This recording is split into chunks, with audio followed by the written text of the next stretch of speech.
দেখো একটা পাখি আসছে, পাখি এখানে এসে খাইতেছে, পোকা খাইতেছে। এই পাখিতে পোকা খায়, এই যে উইরা গেল গা, ওই দেখ উইরা কই বসছে, এই যে এখানে বসছে, এই যে বসছে, উইরা গেল গা।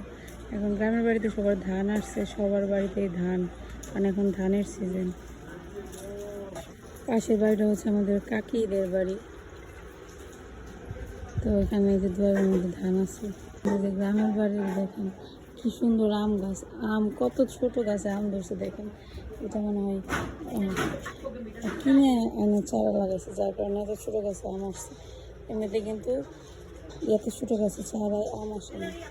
দেখেন কত বলে আম আসছে। গাছটা এই যে এতটুক, এই এতটুক গাছে কত সুন্দর আম আসছে। এখানে একসাথে দুইটা, এইখানে আসছে, এইখানে আসছে, অনেক আম আসছে। আম দিয়ে লবণ দিয়ে মুরচুর মধ্যে মেখে খেলে যা মজা লাগবে।